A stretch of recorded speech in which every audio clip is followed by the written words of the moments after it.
Hi, welcome back Abba love and cooking stories. ഞാൻ റൌഫ്. ഇന്ന് ഞാനിവിടെ പരിചയപ്പെടുത്തുന്നത് ഒരു നെയ്പത്തിരിയുടെ റെസിപ്പിയാണ്. നമുക്ക് ബ്രേക്ക്ഫാസ്റ്റിന് പെട്ടെന്ന് ഉണ്ടാക്കിയെടുത്ത് സെർവ് ചെയ്യാനായിട്ട് പറ്റുന്ന നല്ലൊരു ടേസ്റ്റി ആയിട്ടുള്ള ഒരു റെസിപ്പി. ഞാനിത് ഏത് രീതിയിലാണ് ഇവിടെ ഉണ്ടാക്കുന്നത് എന്ന് നമുക്ക് നോക്കിയാലോ.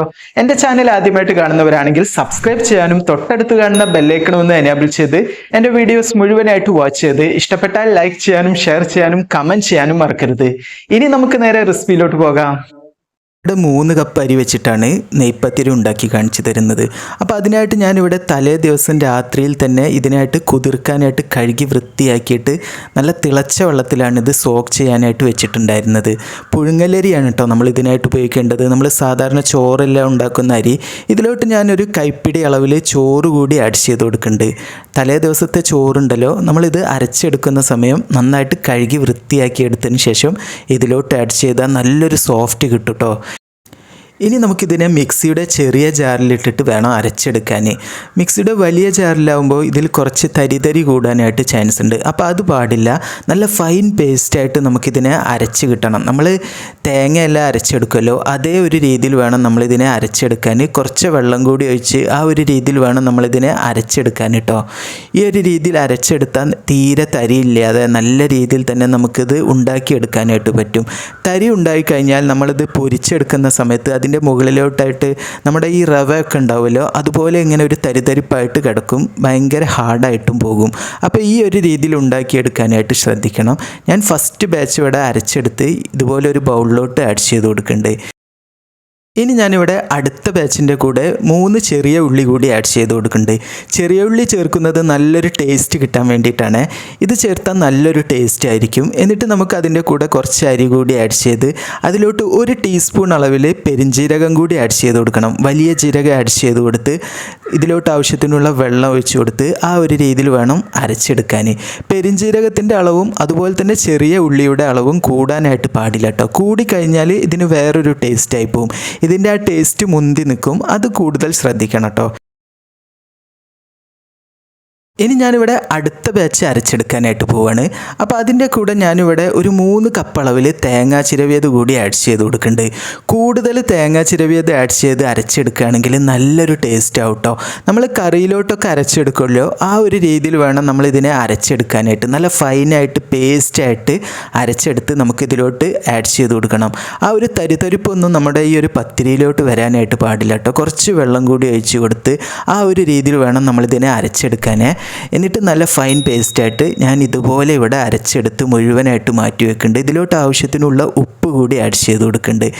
ഞാനിവിടെ പൊടിയുപ്പാണ് ഉപയോഗിക്കുന്നത്. ഉപ്പിൻ്റെ അളവ് കൂടാനായിട്ട് പാടില്ല. ഇനി നമുക്കിതിലോട്ട് കുറച്ചായിട്ട് അരിപ്പൊടി കൂടി കുറച്ച് ആഡ് ചെയ്ത് കൊടുക്കണം. നമ്മൾ സാധാരണ പത്തിരി, ഇടിയപ്പം അതിനെല്ലാം ഉപയോഗിക്കുന്ന പച്ചരിപ്പൊടി ഉണ്ടല്ലോ, അതാണ് ഇവിടെ ആഡ് ചെയ്ത് കൊടുക്കേണ്ടത്. ഇതിനെ നമുക്കൊരു നല്ലൊരു ടൈറ്റ് ഡോ ആയിട്ട് മാറ്റിയെടുക്കണം. അതിന് വേണ്ടിയിട്ടാണ് ഞാനിവിടെ ഏകദേശം 1/4 കപ്പോളം അരിപ്പൊടി ഇതിലോട്ടായിട്ട് ആഡ് ചെയ്ത് ആ ഒരു രീതിയിൽ മിക്സ് ചെയ്തെടുത്ത് ഇതിനെ ഒരു 15 മിനിറ്റ് നേരം ഒന്ന് മാറ്റി വെക്കുന്നുണ്ട് കേട്ടോ. 15 മിനിറ്റ് നേരം നമ്മളിതിനെ മാറ്റി വെക്കുകയാണെങ്കിൽ നല്ലൊരു ടൈറ്റുള്ളൊരു ഡോ ആയിട്ട് മാറും. അതിന് വേണ്ടിയിട്ടാണ് ഈ ഒരു രീതിയിൽ ചെയ്തെടുക്കുന്നത്. നന്നായിട്ട് മിക്സ് ആക്കി എടുക്കുക. ഇത് കണ്ടില്ലേ, ഈ ഒരു രീതിയിലുള്ള ഡോ ആണ് നമുക്ക് ആവശ്യം കേട്ടോ. ഇനി ഞാനിത് 15 മിനിറ്റ് നേരം കഴിഞ്ഞ് കയ്യിൽ കുറച്ച് എണ്ണയൊന്ന് തടവിയിട്ട് ഇതുപോലെ ഇതിൽ നിന്ന് കുറച്ച് ബോളാക്കി എടുത്ത് ആ ഒരു രീതിയിലാണ് ഇതിനെ പരത്തിയെടുക്കുന്നത്. എന്നിട്ട് ഇതുപോലെ ഒരു പ്ലാസ്റ്റിക് കടലാസിൽ വെച്ചിട്ടോ പ്ലാസ്റ്റിക് ഷീറ്റിൽ വെച്ചിട്ടോ ഇതുപോലെ നമുക്കിതിനെ പരത്തിയെടുക്കണം. നിങ്ങൾക്ക് വാഴയില കിട്ടുന്നുണ്ടെങ്കിൽ ആ ഒരു രീതിയിൽ ചെയ്തെടുത്താലും മതി കേട്ടോ.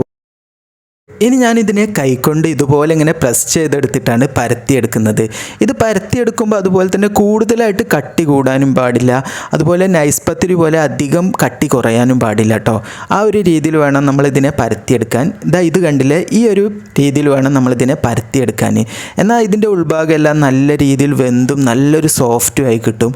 അതുപോലെ തന്നെ നമ്മളിത് പരത്തി കഴിഞ്ഞ ഉടനെ തന്നെ നമ്മളിത് നേരെ എണ്ണയിലോട്ട് ഇട്ട് ആ ഒരു രീതിയിൽ വേണം ഇതിനെ പൊരിച്ചെടുക്കാൻ. ഞാനിത് നിങ്ങൾക്ക് കാണിച്ചു തരാൻ വേണ്ടിയിട്ടാണ് ഈ ഒരു രീതിയിൽ ഇവിടെ കാണിച്ചു തരുന്നത്. ഇനി ഞാനിത് നന്നായിട്ട് തിളച്ച എണ്ണയിലോട്ട് ഇതുപോലെ ഇട്ട് കൊടുത്ത് ഈ ഒരു രീതിയിലാണ് പൊരിച്ചെടുക്കുന്നത്. വളരെ പെട്ടെന്ന് തന്നെ നമുക്കിത് ഫ്രൈ ആയി കിട്ടും. ഒരു ഭാഗം പെട്ടെന്ന് തന്നെ പൊങ്ങി വന്നാൽ നമുക്കിതിനെ മറിച്ചിട്ട് കൊടുത്ത് അടുത്ത സൈഡ് വേവിച്ചെടുക്കാം. ആ ഒരു രീതിയിൽ നമുക്കിതിനെ പെട്ടെന്ന് തന്നെ വേവിച്ചെടുക്കാം. മീഡിയം ഫ്ലെയിമിൽ വെച്ചിട്ട് വേണം കേട്ടോ. നിങ്ങളിത് ഗ്യാസ് അടുപ്പിൽ വെച്ചിട്ടാണ് വേവിച്ചെടുക്കുന്നത് എങ്കിൽ ചെയ്തെടുക്കാൻ. ഞാനിതിവിടെ വിറകടുപ്പിലാണ് വേവിച്ചെടുക്കുന്നത്. അപ്പോൾ ഇത് നമുക്ക് പെട്ടെന്ന് തന്നെ നല്ല രീതിയിൽ വെന്ത് കിട്ടും കേട്ടോ.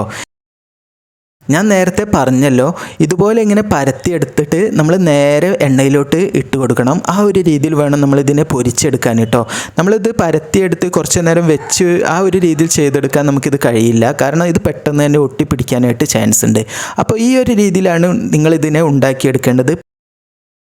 നിങ്ങൾക്കാരെങ്കിലും ഗസ്റ്റോ അല്ലെങ്കിൽ ബ്രേക്ക്ഫാസ്റ്റിനോ അല്ലെങ്കിൽ എന്തെങ്കിലും സൽക്കാരമോ എന്തുണ്ടെങ്കിലും നമുക്കിത് സെർവ് ചെയ്യാനായിട്ട് പറ്റുന്ന നല്ലൊരു ടേസ്റ്റി റെസിപ്പിയാണ്. ചിക്കൻ കറിയോ സ്റ്റ്യൂവോ എന്തിൻ്റെ കൂടെയും നമുക്ക് സെർവ് ചെയ്യാനായിട്ട് പറ്റുന്ന നല്ലൊരു ടേസ്റ്റി റെസിപ്പിയാണ്. അപ്പോൾ നിങ്ങളെല്ലാവരും ഇതേ രീതിയിലൊന്ന് ട്രൈ ചെയ്ത് നോക്കണേ. ഈ രീതിയിൽ ഈ ടേസ്റ്റി ആയിട്ടുള്ള നെയ്പത്തിരി ഉണ്ടാക്കി നോക്കി അതിന്റെ ഫീഡ്ബാക്ക് താഴെ കാണുന്ന കമന്റ് ബോക്സിൽ എന്നെ എഴുതി അറിയിക്കാൻ മറക്കരുത്. ഇനി നമുക്ക് പുതിയൊരു വെറൈറ്റി റെസിപ്പിയുമായി പുതിയൊരു വീഡിയോയിൽ കാണാം.